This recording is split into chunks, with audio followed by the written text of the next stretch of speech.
most people say Bogart, so I love it. Hey, welcome to the show. I'm here today with Brian Bogert. Brian, how you doing today? Man, I'm fantastic. Every time you and I get a chance to talk, it's a good day.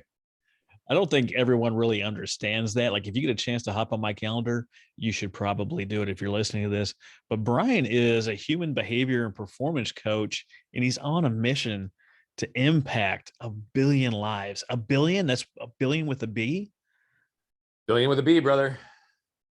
Billion with a B, brother. That sounds like the name of another podcast out there. Billion with a B.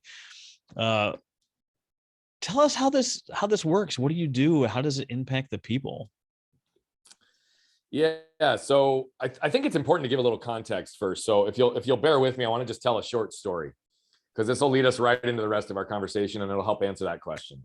Perfect. Please do. I want you and anybody who's listening to just close their eyes for 1 second, unless they're driving, of course, because I don't want that to happen. And I promise you, I'll tell you when to reopen. I want you to imagine going to a store, having a successful shopping trip, heading outside, literally feeling the sun and the warmth of it hit your skin. You look up, you feel the breeze blow through your hair. You've got a pep in your step. You're ready to go on with your day. You get to your car, you're fumbling for your keys. And as you're standing there getting ready to unlock the doors, you turn your head and you see a truck barreling 40 miles an hour right at you with no time to react. Go ahead and open your eyes. That's where this portion of my story begins. My mom, my brother, and I went to our local Walmart to get a 1-inch paintbrush. And as we were headed back to our car, anybody who spent more than 5 minutes with me knows I've got an energy and vigor for life, and that's always been the case. So I wanted to get home and put that paintbrush to use. I was the first one in the car. My mom and brother were a few feet behind me, and this was before the time that we had key fobs. So I had to wait for my mom to literally get up to the car, stick the key in the door so we get on and go with our way. As I'm standing there, a truck pulls up in front of the store, and driver and middle passenger get out. Passenger all the way to the right feels the truck move backwards. So he did what any one of us would do, Travis. He scooted over to put his foot on the brake, but he instead hit the gas. Combination of shock and force threw him up on the steering wheel, up on the dashboard, and before you know it, he's catapulting 40 miles an hour across the parking lot right at me with no time to react. We were in an end spot. He went up and over the median, went up and over the tree in the median, hit our car, knocked me over, ran over me diagonally, tore my spleen, left a tire track scar on my stomach, and continued on to sever my left arm completely from my body. It's a 115-degree day in Phoenix, Arizona. And all of a sudden this happened and I'm now laying on the pavement. My mom and brother watched it all take place and they look up and they see my arm laying 10 feet away. My guardian angel also saw the whole thing happen. There was a nurse that walked out of the store right when this took place. And she saw the literal life and limb scenario in front of her. And I'm forever indebted to this woman for her choice to go into action versus turning away to go on with her day. She came over and she immediately stopped the bleeding at the main wound and saved my life. And she instructed some innocent bystanders to run inside, grab a cooler, fill it with ice to get my detached limb on ice within minutes to give me a fighting chance of having my arm reattached.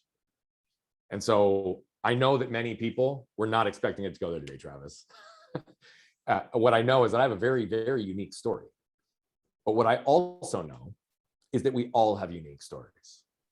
What's important is that we pause and become aware of the lessons we can extract from those stories and become intentional with how do we apply them in our lives. And we all have the ability to do that. We also all have the ability to tap into the collective wisdom of other people's stories to shorten our own curve to learning. So I'm going to share with you 2 primary lessons, and that's where it's going to answer the question. The first lesson is I learned not to get stuck by what has happened to me, but instead get moved by what I can do with it. And the second, I didn't realize until far later. You see, at 7, 8, 9, 10, 11, 12 years old, although I was the one having surgeries done, although I was the one having to go to therapy, I was also a kid and being guided through the process. So I was kind of in a fog. My parents, however, were not in a fog. They were intimately aware of the unceasing medical treatments, years of physical therapy. And the idea of seeing their son grow up without the use of his left arm was a source of great potential suffering for them.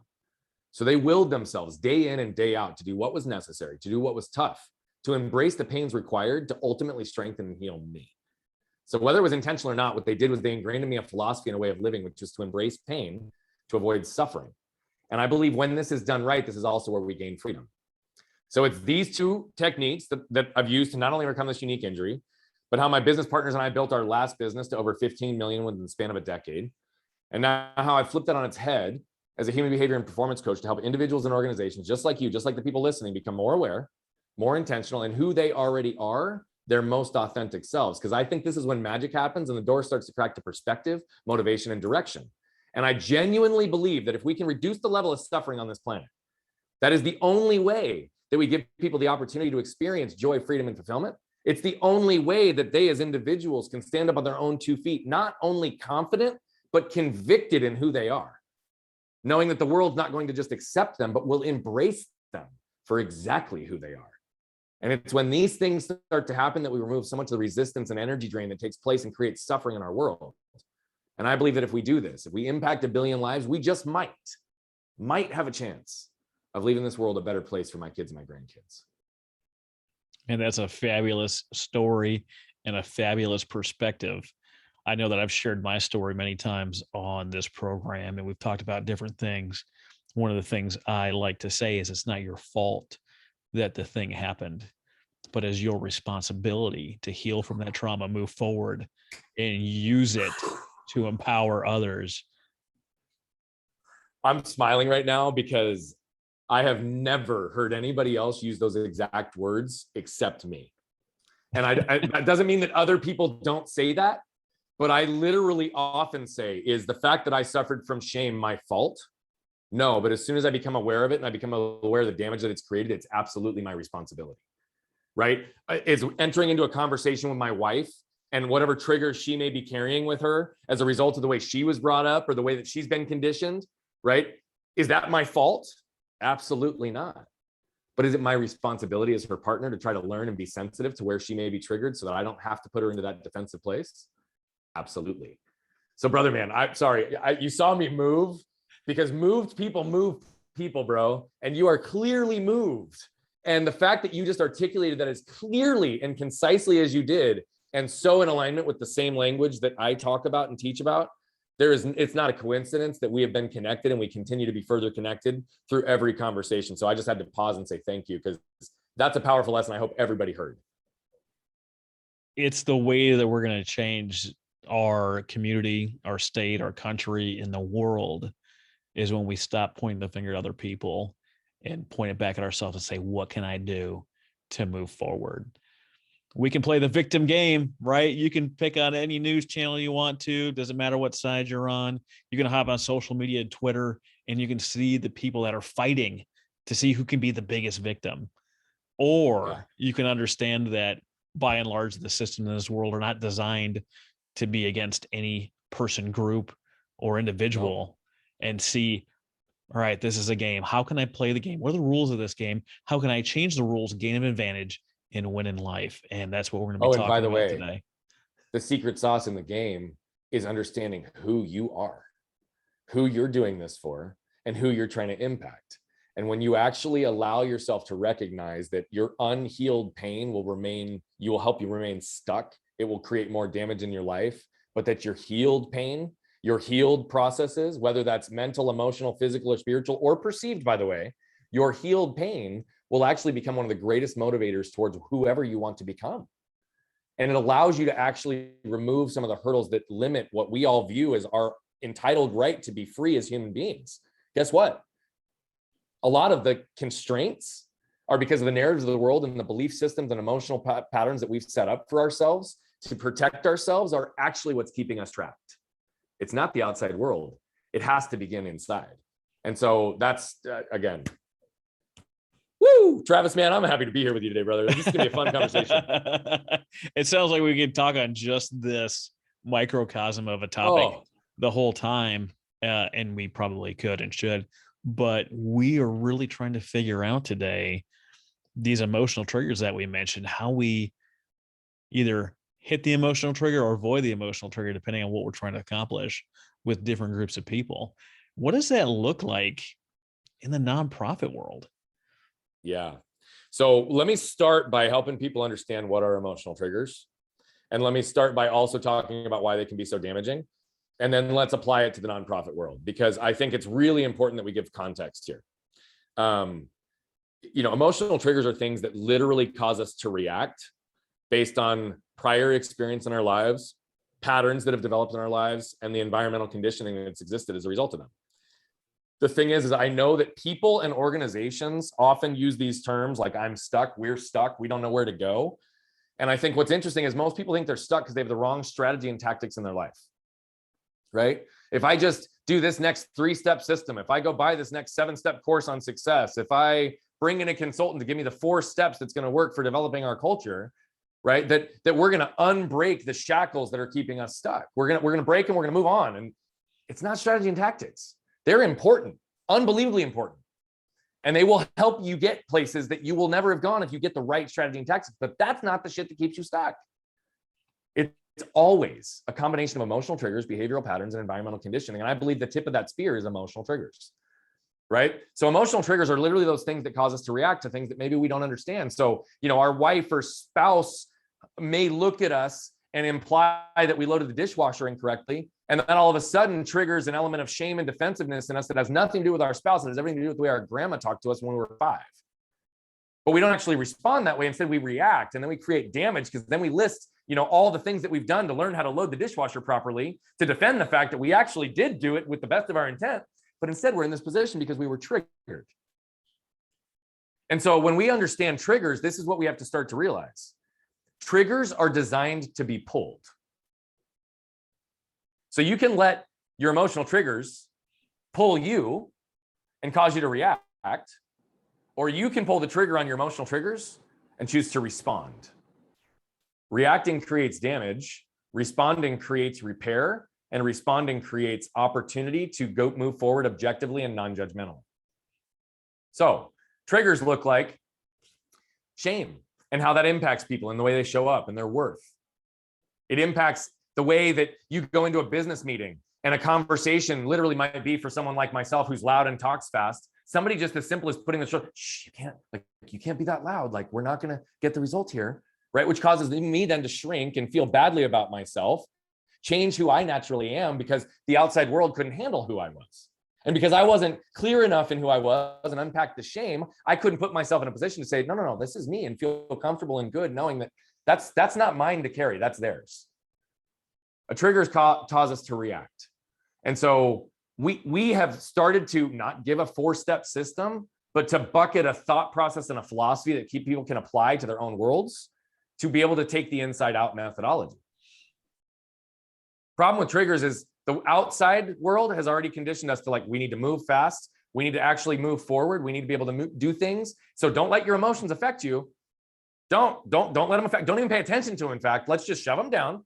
Let's make sure that we just keep that really tightly packed down there. Let's bury that so deep we can barely excavate it, and just expect that means you're not going to explode and react as a result of it. We'll just shove a bunch of pain all inside of you.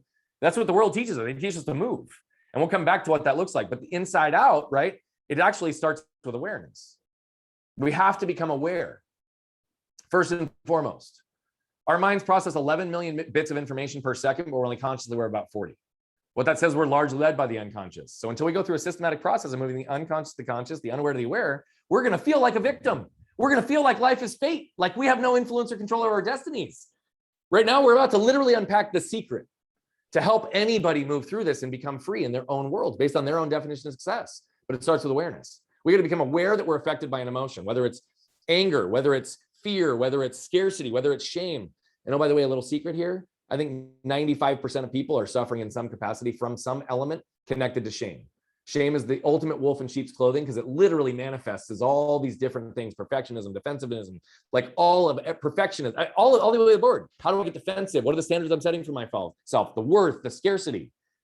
Okay, so we have to become aware that something has affected us. We have to be aware that emotion has affected us, and we have to start to become aware of where does it affect us. Does it keep us repeating the same patterns in our lives, in our relationships, in our work? Right? Does it keep us doing the same things? Because that's what we were told we always should do. Oh, by the way, should is a shame-based word because it implies whatever we're doing isn't good enough. So we have to become aware.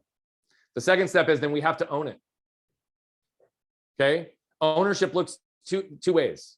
Ownership is I need to own the fact that this emotion has impacted me now that I become aware of it, and I need to own the fact that it has impacted me in these ways. But here's the other side of ownership. Most triggers cause some element of damage unhealed, right? So I was talking with somebody yesterday who said, I don't know how to move through this. She was a victim of child sexual abuse and the victim of this through her father. She has a complete deep level of like lack of trust for men, no matter what. That causes her wall to go up, that causes her armor to go up in every single scenario. Guess what? She's going to have people say things to her that she's not going to hear based on their actual intent. She's going to hear it through the lens of the world that she's shaped for herself. That's going to cause a reaction, which is either going to be to wall off, put off a negative energy, right? Maybe push them away and not actually see what's actually happening in front of her based on this trigger and this deep trauma that never got healed as a kid. She needs to own the fact that, guess what? It was not her fault that this happened to her, but it was her responsibility that this went unhealed and that the reactions caused damage to other people. So you have to own that and actually start to repair in those areas. Then we have to root it. We have to unroot it. What is the root or root of that emotion? In her case, one of the roots is very clear, right? But there's another one that has probably happened as a result of the messaging and the narrative that she also received because she was a victim. And guess what? We didn't used to know how to handle victims, particularly in the result of sexual abuse and violence. So now all of a sudden she's having to relive her victimhood, re-justify who she is and what happened to her, re-experience the trauma time and time again without actually somebody being there to heal it, because this happened 40 years ago. It was a different time. She had to unroot that and unroot the other ancillary elements of it so that she can move through it. This is the most complicated part. And then we're going to come back full circle, okay? Because I know you have got a question about nonprofits. I've got a ton of stuff. I got a ton of stuff listed in here, Brian. Movement is really where it breaks down for most people. Most people, if they're really intentional, can become aware, they can own it, and they can typically unroot at least one of the major roots that created this emotion. Movement's the hardest part. Because movement is how does it move in your body and how do you move through it in life? Okay, so I'll give a perfect example. I suffered from shame deeply in my life, but shame doesn't show up the same way in every area in my life. And so I have to understand, how does shame actually manifest in my body? How does it move in my body in different environments and situations? I'll give you an example. Okay, literally, the one in a boardroom was accurate. That was my own story. My entire life, people tell me I'm too loud and I talk too fast and I have too much energy. And I literally shamed myself. So I'd be in that environment and I would literally, somebody would nudge me on the shoulder and I would literally feel myself shrink. I'd bite my tongue. I'd all of a sudden feel like what I was going to say or how I was going to say it wasn't good enough because I'm constantly being judged through the lens of what everybody else is doing. And so shame would literally keep me stuck and trapped there. Shame also would show up though, is because being a husband and father is the most important job I have on this planet. It's my most important role. It's my greatest responsibility. But if my wife would say something a few years ago and she'd be like, hey, are you going to spend some time with our son this weekend? No charge behind it. No negative intent behind it. But guess what I heard? You haven't been spending enough time with your son. And I'd move into a defensive position. I'd list off the 10 things I'd done in the last 4 days to demonstrate that I was a good husband and father when that wasn't even about what my wife was asking me.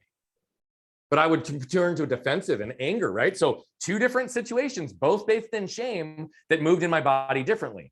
I have about 6 different shame ways that it moves in my body.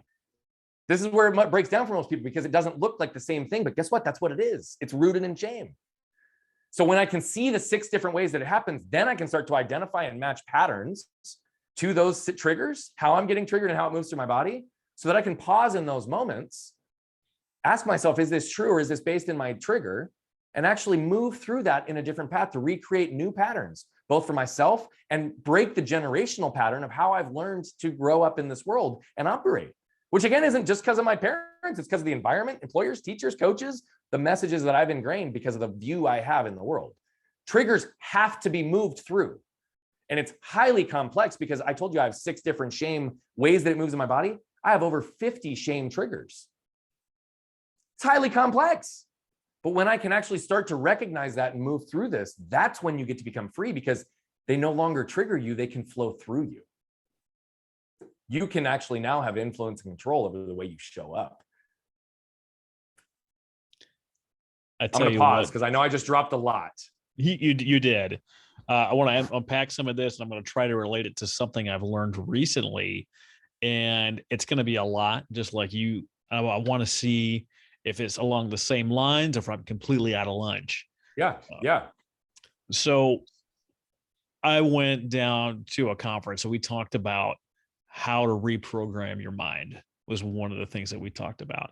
And we talked about all the different ways that we take in different things. And one of those things is how we perceive the thing, not what happened, but how we perceive it actually helps to create the memories and whatnot. And you talked about all the amount of information that we're taking in constantly, but we really only onboard like 40 bytes of all this terabyte of information. How they explained it is you've got this big warehouse and you've got a person as your filing clerk and your decision maker in the middle of the room, and they've got a little filing cabinet right next to you. But on the ground of this warehouse is just a ton of loose papers that never made it into the filing cabinet. And if you've ever seen I Love Lucy, where they're working on the chocolate line and the chocolate's just coming along, and eventually it speeds up and they can't handle it. So she ends up eating some, putting it in her pocket, and they're not making it. You get this constant flow of information. This is what's going on with your filing clerk in your brain, is there's just constant information coming in, and they've got a couple of microseconds to decide, is this valuable or not, and going in the filing cabinet, or if it's just going to make its way onto the warehouse floor. And the big differentiator, as far as I understand it, is emotion is the deciding factor if it's going to be a priority and go in the filing cabinet, or no emotion and it's going to end up on the floor. But here's the deal. Whenever something happens in your life, that filing clerk goes back through the filing cabinet, right? Things that have been prioritized and attached to emotion, and says something like, oh, is Travis going to lose weight? Let's see. He's tried to do this about 40 times. It's worked out twice. I've decided you're not going to lose weight this time. And because of all the things that are in the filing cabinet, they've decided no matter what I do, it's not going to happen because of what's already been in my filing cabinet. But what does this look like as a parent? As a parent, your kid from birth to 7 years old, they don't have a filter. They onboard whatever it is that you tell them. If you tell them that you can design your own world, that whatever thing has been created in this world has started as a thought, and you can take whatever thought you get and create whatever you want in life, if that's onboarded at 7, you're golden.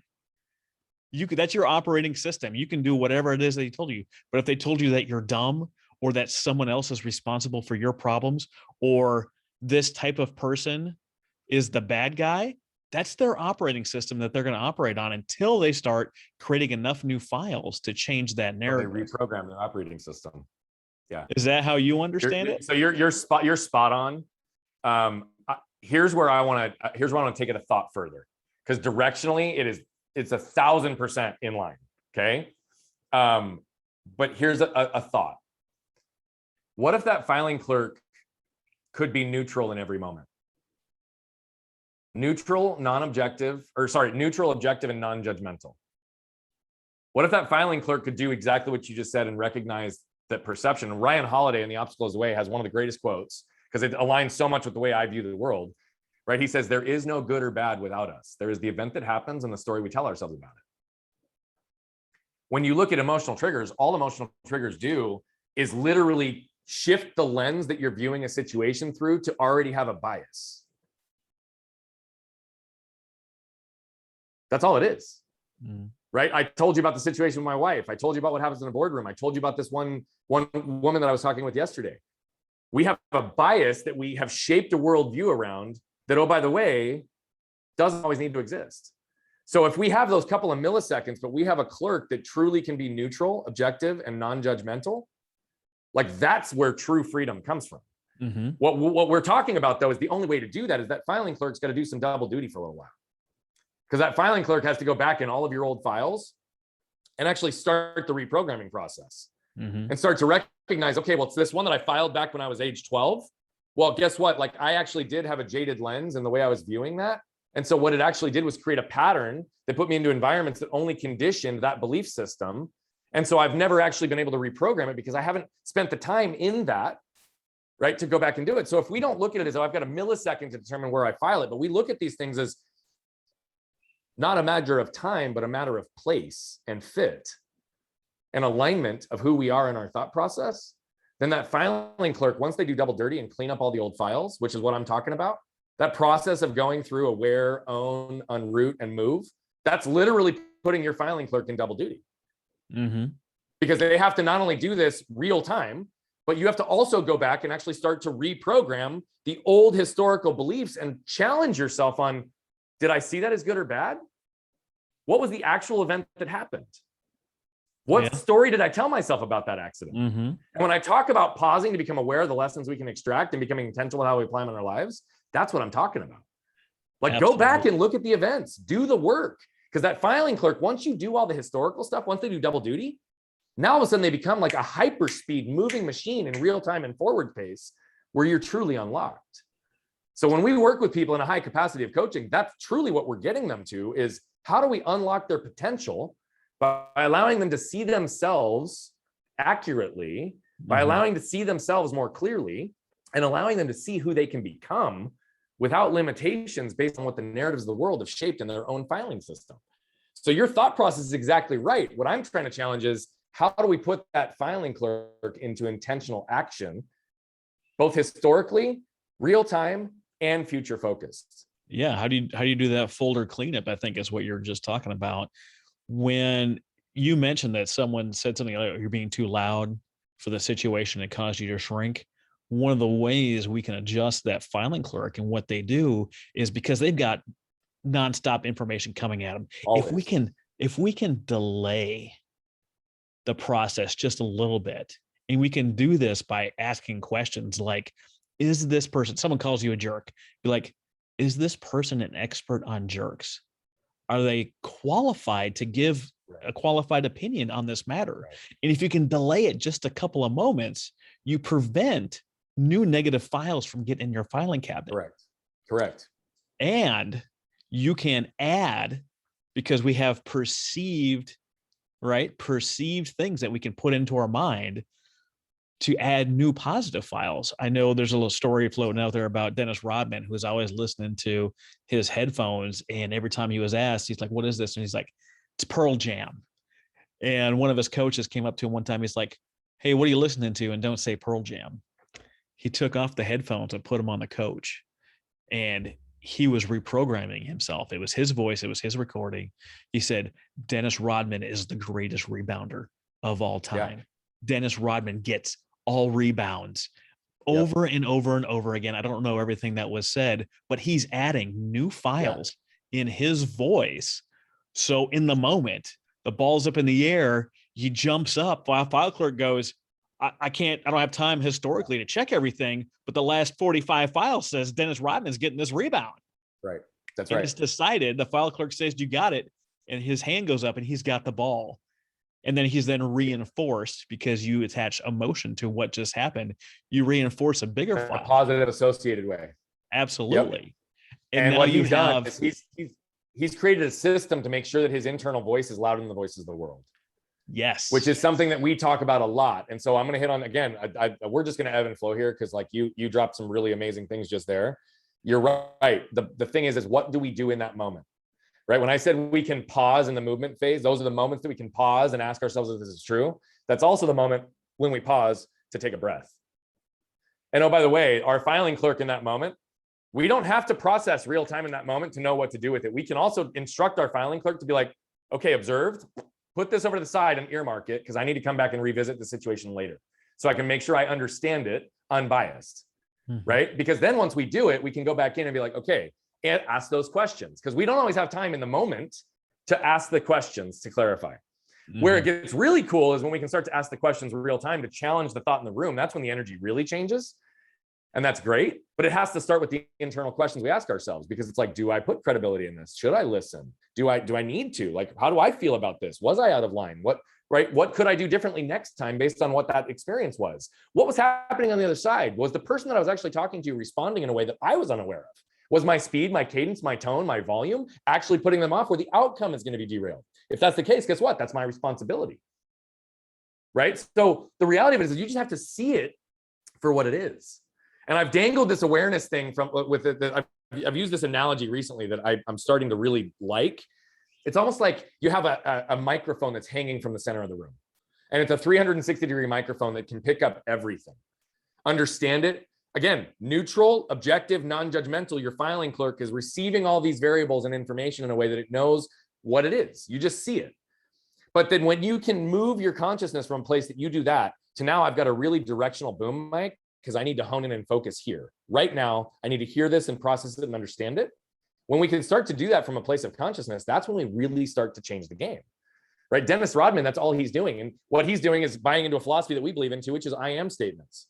I am statements are an answer to who are you question, right? They're some of the most powerful words that are in the English language, because the words that follow I am follow you, right? So I could say, Travis, who are you? And you could answer the question literally based on one of two things, based on the things that you've already done, who you believe yourself to be, the things that you've already accomplished, or based on who you want to become, the things you want to accomplish and where you want to go. Both are equally powerful. But that's why Muhammad Ali used to say, I am the greatest. In an interview, literally early in his career, one of the people said, why do you say that to yourself?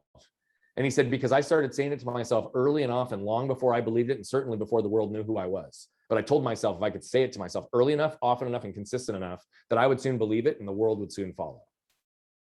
That's the power of reprogramming who we are, based on our own internal narrative being louder than the narratives of the world, brother. I love that we talk about that from the perspective of inside out, because the problems really come when we define ourselves from the outside in. Like right now, 100%. I'm active duty Navy. When we're recording this, I'm not sure when this is going to be live. But if I define myself as my title, my rank or position, like currently it is Navy Lieutenant, Naval Flight Officer, Division Officer of Current Operations at Stratcom Wing 1. If I define myself by those titles and those external things, when I retire, and I have a feeling that this is where a lot of veterans struggle, I lose that title. I then lose my identity. And if I've defined myself with I am statements that say those things, then when those change, have I lost who I am? Yeah. So by the way, what you just even talked about is the fact that we're actually conditioned from the time we grow up to chase the what, right? What amount of success, what car, what house, what title, what job, what spouse, and it's all based on the shoulds, right? You said it best. In the first 7 years, we're great. We're born as the brightest burning light we're ever going to be. And then parents, teachers, employers, coaches, everybody around the world start saying, you should do this, you shouldn't do that, you should be this, you should want that, you shouldn't drive that car, you should drive that car, you should have that amount of money. Nope, you shouldn't have that. Right. And all it does is start creating these whats where we chase the whats. And by the way, I did this. I was deeply broken. Like who I am today is a byproduct of a long journey that we are not going to have time to unpack today. But the point is when you chase the what, you might get it. You likely will get it if you're focused enough, but you're going to lose the who in the way. And part of the reason I'm doing what I do today is because I was running in circles with people making 7 figures, 8 figures in some cases, high 6 figures in a lot of cases. People that had gotten all the whats, the cars, the houses, the money, the things that everybody says we want based on the external definition of success. And guess what? Everybody was miserable, including myself, because I'd lost who I was. But when you go through the process of rewriting your narrative, you go through the process of rediscovering who you are, and you get really clear in that, that becomes your foundation. Literally put who before what. Then all the what's in your world actually become a manifestation of the who, not the other way around. It becomes way more powerful. That's why we've got this whole idea of who before what. Like it has to be there. Who before what? People before profits. So I'm going to bring this full circle to the question you asked me that got us on this giant riff. How does this apply to nonprofits? Okay. How can we deploy this in our world as it relates to donors, volunteers, internal staff, all of the people that are going to support our cause, our mission? And I'm going to also say that this answer, by the way, is not much different than any for-profit organization either. Because if it goes back to the human element, it goes back to the human experience, it goes back to how do we actually move through our emotional triggers. This is universal thought that applies to everybody, but I'm going to speak to it through the lens of nonprofit language. Here's the deal. Nobody really wants to be sold.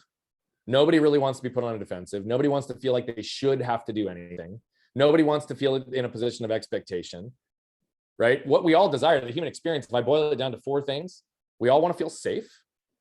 We all want to feel protected. And oh, by the way, those 2 things are not the same thing. We all want to feel seen and understood. And we all want to feel connected. So if we look at these things and we recognize, okay, if we focus on the human experience, human connection is one of those other things. It's the last one on the item. The first 3 elements have to exist for that to truly happen. But if we're connecting with donors, volunteers, staff, it's no different, right? What we're really doing is how do we focus on this? Guess what? I believe that the glue that binds human connection is vulnerability and authenticity that are all rooted in our only ability to show those things is through understanding our emotional triggers. True strength actually hides behind vulnerability. And that's what most people forget, right? The lack of vulnerability is what? Carrying an armor to protect ourselves based on the narratives that the world's created for us that just gets heavier and more progressively heavy over time that starts to actually crush who we are. The greatest strength is actually dropping the armor and being vulnerable and exposed and knowing you're going to be okay. So how do we approach this with donors? We've seen a giant shift in the donor world over the last decade. I think we're going to see an even greater shift after what happened in these last 18 months. We're already seeing it, right? From undesignated to designated giving. What that means is that donors are getting to a point where they no longer trust organizations. Because if they trusted organizations, they wouldn't have to designate gifts, because they would know that for every dollar they gave, it's going to go to the best place possible. So what don't they trust? They either don't trust that the intent is in the right place, that the cause is in the right place, that they have the right systems, the right people, the right whatever, right? That's what they're questioning. So if I can designate my gift, I'm going to give $1 million gift and I want it to go to this program and this entity based on these parameters, and this is the only way it can be spent. What that's saying is I don't trust the organization to be good stewards of the dollars I want to invest in the mission. So how do we better understand where our donors actually want to align their focus? How do we create opportunities for them to be a part of a conversation to create the solutions that are designed in a way that they want? And by the way, not all donors want to do that, but I'm talking about at least give them the opportunity and the invitation. Because all we typically do in nonprofits in a lot of cases is give them an opportunity to give. Right? Come to our annual gala, come to our annual fundraising meeting. Yeah, and what we talk about is everybody, okay, we're gonna get table captains. Let's go do this. Make sure you know, you tell them there's gonna be an ask at the end. What does that do? It puts people on the defensive, because it's an expectation versus desire aligned with value that an organization can deliver. So instead, let's change the conversation here. What we have to do as an organization is move through our own internal emotional triggers first. I'm a big believer that you've got to focus on yourself, then you've got to focus on your staff and your team that you're working on, then you've got to focus on the volunteers that help perpetuate the mission, then you've got to focus on the donors. Well, I don't understand, Brian. Aren't the dollars everything? Yeah, that's the way. Again, we go people over profits. It's the same thing in nonprofits, except that in this case, it's saying people over nonprofits. So we're just, right? This is actually even better. But in this case, we're putting nonprofit over people. That doesn't make any sense. Think about that. Nonprofit over people, when the whole reason for nonprofit is to focus on people.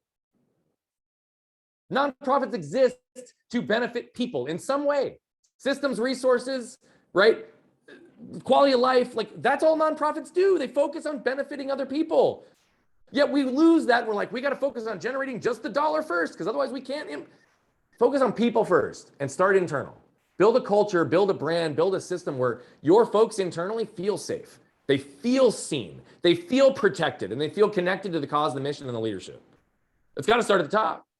But when you do that, you can reshape the organization so that, oh, by the way, we don't have to have our folks going out who are lacking worth, who don't know how to position and ask for the dollars when the opportunity actually comes to have a conversation to ask for it.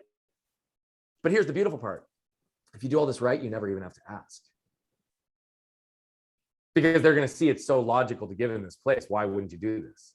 So this is one of the things that we did with an organization a few years back. And I say we, meaning it was truly collectively. I take no credit for this. I was a member of the board. I helped them, right? I helped with thought process and doing these things. But it started with limitations with the way the organization operated. Emotional triggers based on their own scarcity, their own lack of resources. CEO, COO, right? What they all came together and they said, they came to us very proud. We're gonna launch it. And they said it sheepishly, by the way. We're gonna launch a $13 million capital campaign.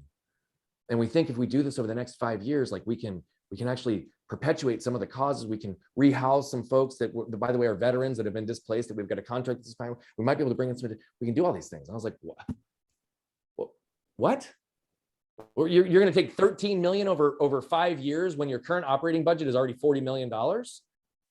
Like, we already have momentum. Like, why don't we understand that we need to change the thought process here? So there was some challenging in the room, and I basically stood up and I said, no, this needs to be a $20 million campaign minimum. And we need to be proud of the fact that we're doing this, because it also means that we know the impact that we're going to have and how we support this. At that moment, there had never been a 7-figure gift in the history of the organization.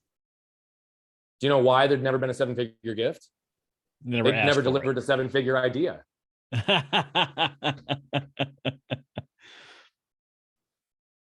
They'd never delivered a 7-figure idea because they didn't believe they could deliver a 7-figure idea. They didn't believe they could be operating at that level. So guess what? We reshaped it. It went into a $20 million capital campaign. It became something that there was a deep amount of resistance internally, a lot of fear, a lot of struggle, a lot of shame. Like, we're a nonprofit that literally helps people feed, clothe, house, and heal. We work with the underprivileged population. How can we be proud going out and talking about a $20 million capital campaign? Oh, because by the way, you could also tag a $5 million endowment on the back end and show demonstrated support that this is now a sustainable program. So why don't we think differently and act differently and recognize that if we do this right, we're going to open ourselves up for something pretty special. In the first year of the campaign, there were 7 seven-figure gifts. Not a single time was it asked. It was so obvious that this is where the money needed to go that all of the billionaires in our state showed up and gave a 7-figure gift, many of whom, by the way, have renewed through other steps. We did over $20 million in 18 months, and they're already almost complete with that $5 million endowment, now with another 18 months. They've built a farm that's producing 80,000 pounds of organic food that's a no-waste system because they feed people in their own clinics. They've got the largest commercial kitchen in the state. They've now redeveloped the way that they're doing their thrift stores because they found that it actually was a loss leader, but it was important. But how do we get more efficient and eliminate some of the cost out of this so that we can free up resources to put people in front of the cause? They've reshaped everything. And guess what? They just landed a $5 million investment, not a gift, an investment. They shifted and they went in and they put together a business plan, went to one of the largest organizations, one of the largest, it'll come to me in a second. The word just blanked from my head. Foundations. Sorry, I don't know why that slipped my head. They went to one of the largest foundations in the country, and they put together a business plan that said, if you invest $5 million, this is the ROI we're going to deliver on that money. None of those $5 million is going to go directly to the cause. We're building the system to make sure we can perpetuate and create $5 million every single year because of the investment that you make, and we'll be doing that within 3 years. Here's the business plan. They landed that because they changed the way they viewed it, because they got out of their own way. They started to remove their emotional triggers. They started to focus on their people internally, and they started to create an opportunity where all of their volunteers, which was second, were so passionate about it, they were acting as if they were part of the organization. When you've got volunteers acting as if they're a part of the organization, not volunteering and having their name on a board so that they can show that on their LinkedIn profile, but they're actually as committed to the cause as the staff or more, donors don't ask questions. They just say, where do I jump in? When you demonstrate so much value, so much impact, because of the way that you can create a culture and an environment to make sure that your internal people, your staff, your volunteers, your donors all feel safe, protected, seen and understood, and connected, which is all rooted in emotional triggers, you unlock the game for your organization. And oh, by the way, this is true for every organization, not just nonprofit. Well, Brian, I don't know where the heck we go from there. I tell you that right now. I got chills. I don't get chills very often because most people don't have anything really impactful to say. I got chills, Brian. Thank you. We have problems in the nonprofit world. People don't like to talk about these problems. They are scarcity, the way we treat our staff internally, which causes a 14 to 18 month window where we're churning and burning through people like they don't matter at all. In actuality, these are the people that get the things done that we want to get done so we can have the impact that we want to have. 100%. You have to start internal. We're treating these people terribly for no reason other than we have poor vision and we have no idea how to put a system in place that doesn't burn our people out. Yeah. It's also the fact that as organizations, we operate from a scarcity standpoint because we bought into the external world. And how many donors ask the very first question, what percentage of my dollar goes to impact the cause? And we as nonprofits don't have the stones to sit there and say, you know what? We operate at 85%, but here's why. We don't tout 95% of every dollar goes to this cause because we're actually shooting you and the cause in the foot. What we recognize is when we can take that extra 10%, establish the right leadership, the right systems, the right methodology, what it actually does, it allows us to perpetuate greater growth for our organization. So would you rather have 95% on a $40 million budget go to the cause? Or would you rather have 85% of a $120 million organization go to the cause? You ask the question, and what are they going to say? We don't have the ability and the strength and the worth and what we're doing. We don't believe in it enough to be able to actually say, no, we know that we're actually doing more for the cause with less percentage of the dollar, because it's not about the percentage of every dollar. It's about the volume of dollars. That's what we're talking about here. How do we create more impact? We create more impact by eliminating the resistance between how do we actually have more impact in doing it? It's because we say, well, we're going to operate off 95 cents on every dollar. So what do? We don't have leadership. We overwork our folks. We burn them out. We don't give them direction. We don't give them resources. We expect them to be the ones to carry the weight with our donors. But then what we don't recognize is, why do our donors get pissed off and feel like our brand doesn't represent who we are? Well, because our frontline staff who interacts with them, the ones that are actually the face of the organization, are miserable. Why would they want to give dollars to a miserable representative who's faking it clearly to show up because it's their job to raise funds? What if we flipped it on its head and we invested in our people? Then we don't even have to ask. You can't expect to call up Emmitt Smith out of retirement, pay him league minimum, and expect to win the Super Bowl. That's my point. You can't do it. Invest in your organization if you really want to invest in your cause. Absolutely. Absolutely. We've seen examples time and again where people had a $6 million marketing budget and raised an astronomical amount. And then some hatchet piece came out in the news, says, I can't believe they have a $6 million marketing budget. They took it down to a $50,000 marketing budget, and they raised less than 4% of the previous year's earnings. It is not the percentage. It is not the dollars. If you want to impact millions upon millions of people, it's going to take millions upon millions of dollars. But guess what? The system is broken. And we as nonprofits are perpetuating the brokenness because we aren't standing up for how it actually needs to operate. Truthfully, like Absolutely. At the end of the day, if we had the courage as nonprofits to stand up to donors, to literally challenge that news story and say, yeah, guess what? Here's what actually happened because of this news story. We reacted based on our own emotional triggers because we didn't want to lose the donors and the credibility based on our brand because we weren't confident enough in who we were as an organization. So we changed it and we reduced our $6 million budget to 50, but here's what happened in terms of impact. So by the way, why doesn't that news story get aired? And say, guess what? Our narratives are broken. You guys put this narrative to put pressure on this nonprofit, and guess what? All we did was impact the people we actually cared about, that they were supporting through their cause. It's backwards. But why don't we fight for actually making an impact? And I don't mean fight like create tension. I mean, stand up for what we believe in. Scarcity and fear. Emotional always triggers. Back. It's the root of everything. And emotional triggers. If right now, I'm a soon to be veteran, right? I'm active duty right now. There is 53,000 plus nonprofit organizations dedicated to helping military. What you don't see is all the squabbling between the groups. What you don't see is people putting out reports of actual tangible impact and numbers. The Veteran Golf Association is a fantastic organization. They have competition, they have teams, they keep score. And for 13 years, they didn't have a single suicide up until a couple of weeks ago.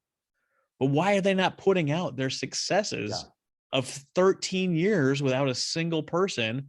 Because that's not what we focus on. We focus on profit. We focus on what are we doing? Guess what? Have you heard me give any goal for our organization from a monetary standpoint? No. All we're measuring is impact. Now, do we have to be aware and knowledgeable of what our P&L is so that we have the resources to support the people and perpetuate the cause? Absolutely. Am I going to run and be a good steward of our business? Absolutely. But we're measuring it based on impact. We're chasing a billion life impact because that's the only thing that matters to me. Money will produce itself. It proves itself every time we focus on it less. It just manifests into people's worlds. It's insane. When we focus on impact, all of a sudden we're removing the resistance that's allowing us to receive what we need to perpetuate the impact. It's no different here, but you're exactly right. Here's the other thing. Brene Brown outlined in I think it was Dare to Lead that she wrote this, and I'm going to butcher the numbers, but it's fascinating and it's the truth. Think about it from a military perspective. The 1940-1945 military leadership handbook had over 140 references to emotional things: emotional resiliency, emotional intelligence, trauma, PTSD, understanding what these things are. The field book for the military today has 0. They focus on situational leadership, organizational leadership, positional leadership, all of the above that have not, they just take the people out of the process. And so you talk about the military, think about that. If one of the things that protects our country has lost sight of the fact that we're dealing with people, not machines, we aren't focusing on emotional triggers. And by the way, this isn't a bash on the military. The point is, I'm trying to bring this, that this needs to be a conversation in every organization. We need to start remembering that it's people first. Everything in this world is about people. Everything. So when people ask me what I'm an expert in, that's what I answer. I'm an expert in people. Just for context here, the current military slogan is mission first, people always. Which is interesting because that only further supports my point. Mission first. Knowing that the mission can't happen without the people. But guess what? The mission won't ever happen unless people are first. Absolutely. And you see military leadership trickle out and down into culture. You hear people like Jocko Willink that take responsibility, extreme ownership, and what the leader looks like and putting it on the leader to take care of the people. And you see the outcome. There's a reason why he's made so much money with his books and his podcast is so popular, because he focuses on the you. Yeah, he focuses on you. And you can see the people in leadership like Colin Powell, the retired general. All he focused on was people first. And you can see how that worked out for him splendidly, amazingly. And you can tell the people that are out there, and I'm going to get some flack for this, and I hope I do, hold me accountable. You see people out there that had the external tag of identification. I was a soldier, I was a sailor, I was a Marine, I was an airman, I was a Coast Guardsman, I was a Space Forceman. I don't know what the Space Force calls themselves. I can't answer that. I'm sure someone will tell me. And they lose that, and they've lost all their identity because they've put their identity into an organization. That's right. Which, by the way, the organizations want, right? The organizations want, military or not, the organizations want your identity to become a part of the organization. And what we have to be really careful of as organizations and leaderships is we can't ever push that on people. We need to focus on the individuals. And if the individual selects that this is a part of a mission and a role they want to play, then it becomes more powerful.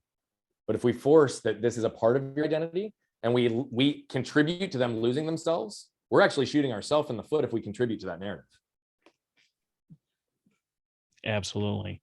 We're missing things in the nonprofit world, in the veteran world. We're missing something called accountability. Yeah. We're not holding ourselves accountable. We're not holding each other accountable. We have this infighting. We're fighting for the scarce dollar. Here's the deal. Hungry Hippos, when all the marbles are gone, the game is over. But in the Hungry Hippos of life, when the marbles are gone, you just make more marbles. Yeah. You just make more marbles. There's enough to go around. There's more than enough to go around. There's something like $4 quadrillion out there. Yeah, there's That's plenty. Million, billion, trillion, quadrillion. We don't have our first trillionaire yet. I hope that's me and my team. We're going to be the first trillionaire. Because that's the kind of vision I have. I am the greatest. I say it before I believe laugh, it. Not to minimize. I'm saying I love that. I'm laughing because you're like, no, I think I could be the first trillionaire. And what's cool about you is it's actually not about the dollar either. It's not about the dollar. It has nothing to do with the dollar. That's exactly why I laughed. That's what's so powerful in what you said, is that most people will listen to this unless I just rephrase it. They'll be like, wait a minute. Now he just said he's going to, no. He knows that if he does what he wants to do, he perpetuates who he is and his mission. He knows he's got a damn good shot of also happening to create a lot of wealth through his entities that are also going to be impact first. Exactly. The impact that it's going to create is going to affect every person in every generation. It's going to take my story. It's going to take Brian's story, and it's going to take it from being the exception, because we are exceptional. It's going to make it the rule. So everyone has the ability to leverage the things that we've talked about today, not just have pockets of prosperity out there. It's not for a select group of people. It's for everyone. Yeah. Everyone has the ability to do this. Here's the really interesting thing about that thought process too. It, like, truly, if we think about it, everybody in every category of life can have their own definition of success. Everybody, regardless of your story, my story, has a story. That's the crazy thing. Anybody that's listening to this right now, and we don't give credit to this because people are like, well, I'm stuck. Well, I can't have that. Well, I can't have this. Well, do you even want it? Truthfully, But like when we actually pare that back and we recognize that everybody's got elements of pain, everybody's listening right now, you're a survivor. Like everybody gets by. Like we are highly adaptable beings that learn how to adapt and mold. And we all survive. Now, we don't all thrive. And again, I'm going to come back, not to beat a dead horse, but I genuinely think that regardless of class, it's these external narratives, it's what it's done to condition us, and it's the emotional triggers and behavioral patterns that have kept us feeling like we can't have accountability, we can't have ownership, we can't have influence over control. But guess what? There are so many people on this planet that don't desire to be a trillionaire or to have an impact of 1 billion lives. That's okay. Like, that's completely okay. If your entire definition of success is to make 40 grand a year and live with your spouse and kids and have a beautiful, happy life, or to not have any of that and make 20 grand or 100 grand or like, who cares? If that's what you want, you can have it. Like, we truly can. So the question is, what's keeping you from feeling this idea of joy, freedom, and fulfillment? What's this idea of helping you feel happy? It's all these external narratives and the shaming that we do and self-judging we do, telling ourselves that we're not where we could be, or I can't be like Travis, or I can't be like Brian. You're right, you can't, because you're not me. But I can't be like you. I can't do the things you do. I don't know what your world looks like. I don't know the perspectives that you bring to the table, right? The pain that I deal with is not your pain. Your pain, though, is your pathway to success. You just have to start to recognize that, like, truly, it's okay to live whatever life you want. So if you really want to go from just surviving, which all of us have already done, we've already gotten by, we're highly adaptable. That's amazing. Now, how do you create a pathway and a platform and a thought process and a belief system to allow yourself to feel so that you can heal, so that you then can actually start to move in a place that, guess what? You can have everything you want, because you can thrive, regardless of what level that means to you. So that's the thing that's crazy about this, is everybody listening to this has no better or worse opportunity than you or I. We're all survivors because we're here. You've already beat but the I don't think we odds, just want to survive. 400 trillion to 1 to even be born. And the fact that you're still alive is insane. But the best I can do with all of my effort, all the mindset, the best I could do is be the second best Brian. I could put everything into chasing you and what you are and who you are and what you've built and what you designed. And the best Beautiful. I can do is second place. It's like everyone competing with Chuck Norris. The best you can do is second place. Yeah. I mean, he doesn't even do push-ups. He pushes the world down. How do we live up to that?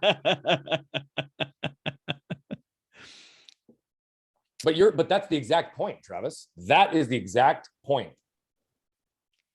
Focus on you. Become who you are. I'm telling you, that's the key. If you can define who you are without any titles, without any position, without a dollar amount in the bank, define who you are without those things, then you actually get to decide who you are and what you want to become. That's exactly right. Brian, that's exactly right. This is a phenomenal conversation that we could probably talk for another 4 hours on, but we're going to cut it off here, and maybe we'll even do a round 2. Brian, tell everyone where the best place to find you is. So I think most people live on social. I'm at Bogert Brian on all social channels. If you want to learn more, get more access to resources, go to brianbogert.com. That's going to be a central holding place. Bogert Companies is the holding company for all the entities that we have that help perpetuate the who in the world. And what you'll know and what you'll see is, regardless of where you find us, I'm very aware that 99.99999999999% of that billion will never pay us $1. And I'm very okay with that, because I know those that lean in, those that choose to invest in themselves, invest in what we're doing in our mission, will create all the resources necessary to perpetuate that impact. So I'm going to ask you, if you see something that resonates, not just because you saw it, like, does it resonate? Does it move you? Moved people move people. What I'm saying is, if you see any of the content, any of the articles, anything, and it resonates with you, please share it, not for vanity's sake, just because truly we want to impact as many eyeballs, as many thoughts, as many hearts, as many minds as we possibly can. And we need all the help we can get, because it's collective impact. And I'm asking you to be a part of the journey. Thanks again, Brian.